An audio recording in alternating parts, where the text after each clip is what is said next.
সুপ্রিয় দর্শক শ্রোতা, আপনাদেরকে স্বাগতম জানাচ্ছি জিও বাংলা টিভির সাপ্তাহিক সাক্ষাৎকার বিষয়ক অনুষ্ঠান বাংলার সাক্ষাৎকারে। আমি মহসিন আছি আপনাদের সাথে। আজকে আমাদের সাথে বাংলার সাক্ষাৎকার অনুষ্ঠানে উপস্থিত আছেন অ্যাডভোকেট আশরাফ জালাল খান মনু সাহেব, যাকে আমরা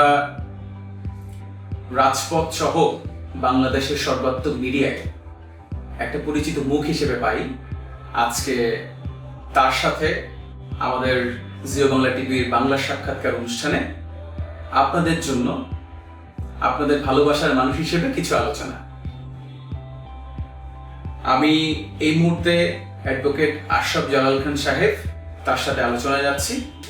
অ্যাডভোকেট আশরাফ জালাল খান সাহেব, আপনাকে স্বাগতম।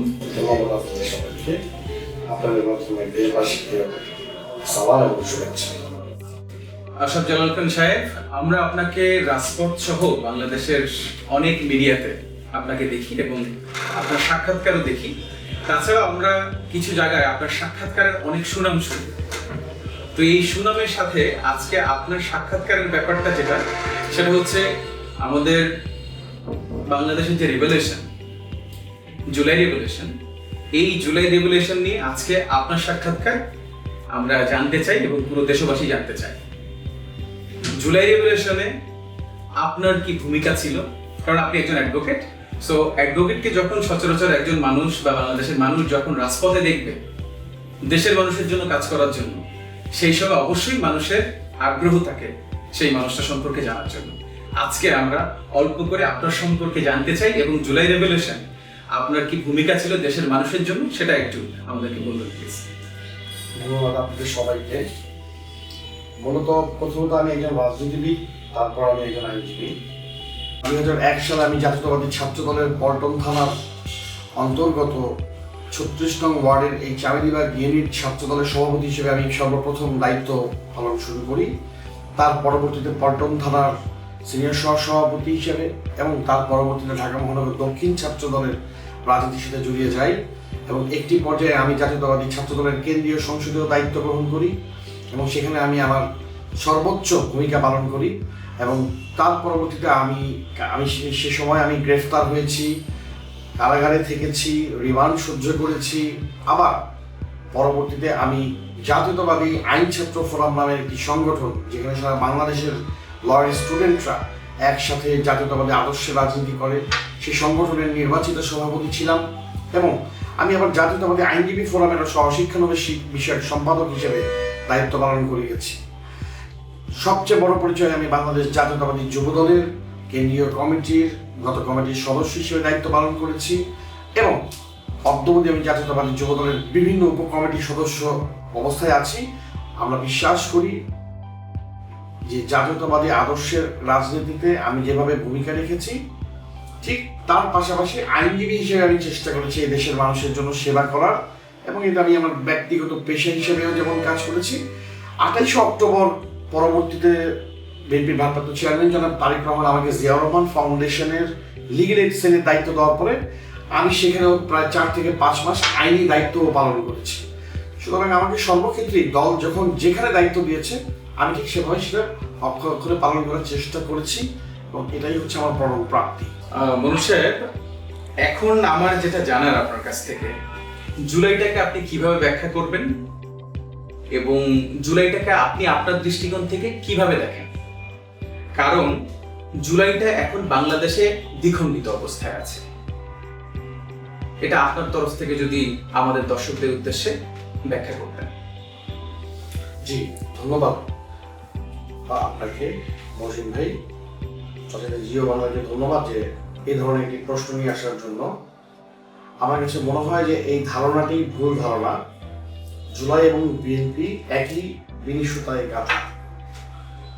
বাংলাদেশ জাতীয়তাবাদী দলের 2008 থেকে আওয়ামী লীগের 1/11 পরবর্তীতে আওয়ামী লীগের সেই পাতানো নির্বাচনের ক্ষমতায় আসার পর থেকে 2024-এর 5ই আগস্ট পর্যন্ত বাংলাদেশের যে কোনো মানুষের মধ্যে, দলের মধ্যে আওয়ামী লীগ শোষণ করেছে, শাসন করেছে, অত্যাচার করেছে এবং একটি দলের নাম বাংলাদেশ জাতীয়তাবাদী দল। সো বাংলাদেশ জাতীয়তাবাদী দলের থেকে কেউ বেশি কিন্তু শেখ হাসিনার পতন চায় নাই।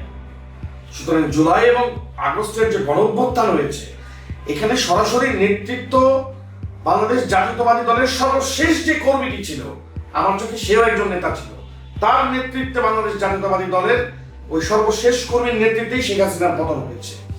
আমি অবশ্যই ছাত্র এবং জনতা এবং আমাদের সারা দেশের সকল মানুষের এই আন্দোলনের ভূমিকা নিয়ে আমরা আনন্দ প্রকাশ করি, এবং তারা না থাকলে এই গণঅভ্যুত্থান হতো না। গণঅভ্যুত্থান মানেটা কি? গণঅভ্যুত্থান মানে হতেছে সারা দেশের মানুষ একসাথে মাঠে নামবে এবং একটি বিষয়কে কেন্দ্র করে। সেই বিষয়টি কেন্দ্রটা কি ছিল? ছাত্ররা যখন ঢাকা বিশ্ববিদ্যালয়ে কোটা বাতিলের জন্য আন্দোলন করছিল, যখন তারা 9 দফা বেশ কিছু দফা নিয়ে আগাচ্ছিল, বিশেষ করে আমরা যেটা 9 দফা হিসেবেই জানি, 2 দফাও গভর্নমেন্ট মানলো না, 9 দফাও মানলো না, আমাদের মাঝে কিন্তু নির্দেশনা ভিন্ন রকমই ছিল। আপনারা দেখবেন 2018 সালের কোটা আন্দোলনে বিএনপির ভারপ্রাপ্ত চেয়ারম্যান জনাব তারেক রহমান ঢাকা বিশ্ববিদ্যালয়ের একজন শিক্ষককে কিন্তু বলেছিলেন, দেখুন এই উপমহাদেশের রাজনৈতিক দলগুলোর মধ্যে যখনই আপনার এরকম ফ্যাসিজম চলে আসে, তখন স্বাভাবিকভাবে কিন্তু তার অপোজিশন যারা থাকে তারা কিন্তু রাজনীতিতে একটা সুযোগ খুঁজবেই। কারণ এই শেখ হাসিনা যেই পরিমাণ অত্যাচার নিপীড়ন করেছে, সেখান থেকে বাঁচার জন্য, সেখান থেকে মুক্তি পাওয়ার জন্য ডেফিনেটলি আমাদের সুযোগ দরকার ছিল, যে সুযোগে বাংলাদেশের মানুষ নেমে যাবে। এবং আপনি স্পষ্টই দেখেছেন তৎকালীন আওয়ামী লীগের বিভিন্ন মন্ত্রী, ওবায়দুল কাদের, শেখ হাসিনা নিজে বিভিন্ন সাংবাদিক জায়গায় সবাই বলেছিল এই আন্দোলনে বিএনপি ঢুকে গেছে। সুতরাং তারা যেহেতু বুঝেছিল, বাংলাদেশের মানুষ বুঝেছিল, আমি নিজে ব্যক্তিগতভাবে বলতে পারি, আমাকে অনেকে বলেছিল তোমরা এরকম কেন করতেছো, আমরা না জানতাম this is now or never. আমাদের সেই সুযোগটা দরকার ছিল। আমাদের এত এত ছাত্র ভাইদের হত্যা করা হয়েছে বলেই বিএনপির প্রতি গত 17 বছর অত্যাচার করা হয়েছে, এই জিনিসটা মানুষ অনুভব করেছে। আর যখন বাংলাদেশের মানুষ অনুভব করেছে যে 17 বছরে কি অত্যাচারিত হয়েছে, তখন এই দেশের মানুষ নেমেছে, এবং সেই সুযোগটাই আমরা কাজে লাগিয়ে একসাথে সবাই মিলে গণঅভ্যুত্থানের সৃষ্টি করেছি।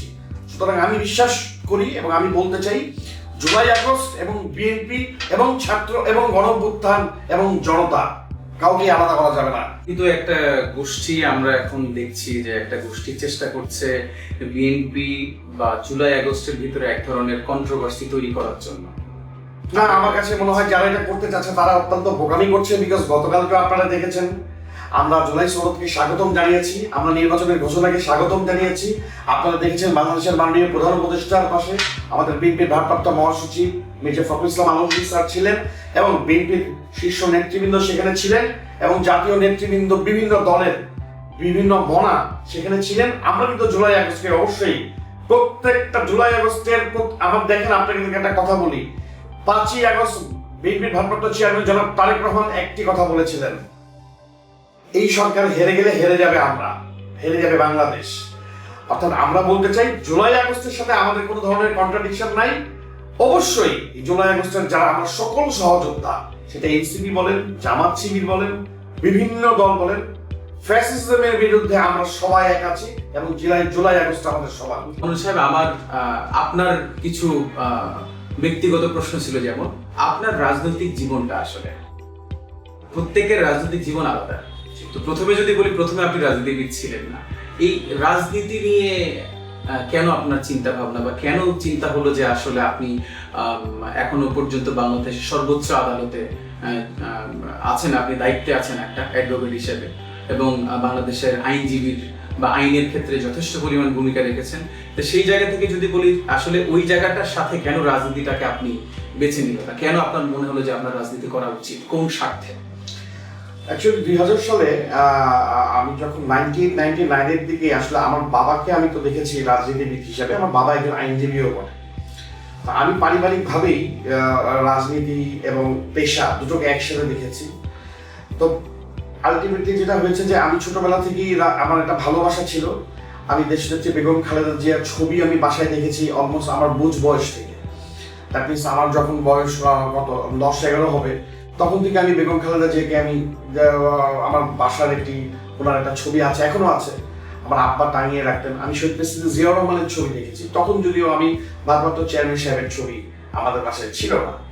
এটা বুঝতে পারছি, কারণ হচ্ছে আপনার পিছের যে ছবিগুলো আমি দেখতে পাচ্ছি, তো সেই ছোটবেলা থেকেই মনে হয় এখনো এই জিনিসগুলো ধারণ করেন। যে এটা আমি ধারণ করি একদম, সেটা আমি তখনও সেই ম্যাচুরিটি আসে না যে আমি বোঝার কি, বাট আমি এটা বুঝেছি যে শহীদ প্রেসিডেন্ট জিয়াউর রহমান এবং খালেদা জিয়া ওনারা আমাদের এমন কোনো অভিভাবক, ওনাদের এমন কোনো আদর্শ আছে যেটা আমাকে মেনে নিতে হবে কিংবা আমাদের সেটা নিয়ে জানতে হবে।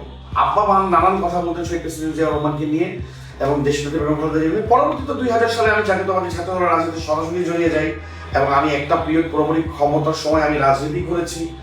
আমি রাজনীতি করতে শুধুমাত্র এটাই বুঝেছি, এলাকার মানুষ কোনো ঝামেলা হলে আমরা সেটাকে ভলেন্টারিলি সামাল দিতে পারবো। এছাড়া রাজনীতিতে আরো কিছু করা যায় কিনা সেটা আমরা বুঝতাম না তখন। রাজনীতি আমি আসলে বেসিক্যালি জড়িয়ে যাই। আর আইনজীবীটাও হয়েছে আসলে তার অনেক পরে।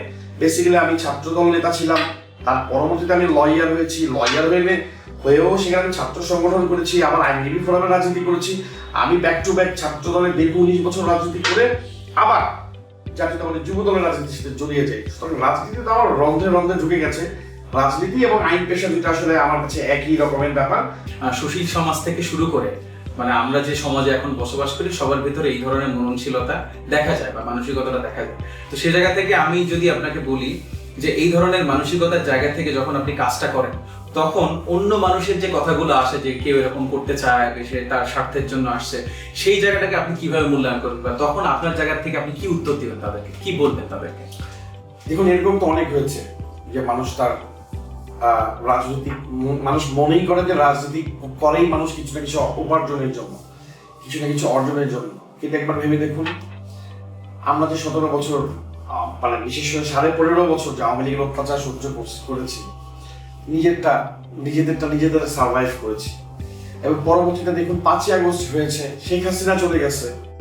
দেশে চাইলেই তো কিছু করতে পারতাম, চাইলেই তো এটা এই কাজ সে কাজ এটা, কিন্তু আমাদের ভারপ্রাপ্ত চেয়ারম্যানের স্পষ্ট নির্দেশ ছিল যে you must have to be honest, তোমাকে অনেস্ট হতে হবে, আর অল্টারনেটিভ নেই। সো আমরা কিন্তু ওনার কথাগুলো অক্ষরে অক্ষরে পালন করেছি। আমাদের যুবদলের সেন্ট্রাল প্রেসিডেন্ট সেক্রেটারি ওনারা কতটা অনেস্ট সেটা আপনারা ইতিমধ্যেই জানেন। বাংলাদেশ জাতীয়তাবাদী আমাদের ছাত্র দলের কোনো নেতাকর্মীর নামে একটা এলিগেশন নেই। যুবদলের কিছু নেতাকর্মী যাদের নামে এলিগেশন এসেছে তাদেরকে ইতিমধ্যে বহিষ্কার করেছে, দল কিন্তু তাদেরকে অন করে নাই। স্বেচ্ছাসেবক দলে খুব একটা কথাই শোনা যায় না, যতটুকু হয়েছে বহিষ্কার করে দিয়েছে। দেখুন, প্রকৃতি অর্থেই যারা পলিটিক্সটা করে তাদের নামে কিন্তু আপনি রিউমার শুনবেন না। রিউমার একটা ছড়ায় গুটি কয়েক, যারা কি হঠাৎ করে নিউকামার মানে সুসময়ে যখন চলে আসে তারাই একটা জায়গায় নয়া বন্দোবস্ত সৃষ্টি করে, নয়া কিছু নতুন নতুন এলিমেন্টস তারা যোগ করে, তখন পাবলিক তাদেরকে নিয়ে অ্যালার্ট হয়ে যায়, বিভিন্ন কথা ছড়ায়। বেসিক্যালি আমি মনে করি রাজনীতিবিদদের ক্যারেক্টার নিয়ে মানুষ যা ভাবে সেটা সম্পূর্ণ ভুল ধারণা। একটা রাজনীতিবিদ, আমি আমার নিজের পরিবারকে বলতে চাই আপনার অনুষ্ঠানের মাধ্যমে, আমার পরিবারের বিভিন্ন মানুষজন আছেন যারা মনে করে যে আমি রাজনীতিতে এমন কোনো কিছু পাই যেটার কারণে আমি পলিটিক্স করি। খুব আফসোস লাগে, ওনারা যদি আমার অ্যাকাউন্টটা চেক করে দেখতেন তাহলে মনে হয় ভালো হতো। আমরা রাজনীতিবিদরা এখনো সংসার কিভাবে চলবে তা নিয়ে কিন্তু প্রতিদিন চলি। হাসিনা গেছে তাই বলে যে আমাদের সংসার চলার অবস্থান বন্ধ হয়ে গেছে তা না। এখনো আমাকে কি করতে হয়, ওই যে আমার নিজস্ব একটা ফার্ম আছে, দ্য লিগ্যালাইজড ল ফার্ম। এই ফার্মে যা কাজ হয়, ছেলেরা যা কাজ করে বিভিন্ন জায়গা থেকে, আমাদের যখন আমি যেহেতু বেশ কিছু জায়গার লয়ার, সেসব যখন ছেলেরা কাজ করার পরে প্রতি মাসে আমিও অপেক্ষা করি আমারও বেতনের মতো কিছু টাকা আমার কাছে আসবে কিনা, যে টাকাটা আসবে সেটাতে আমি আমার সংসারে দিই।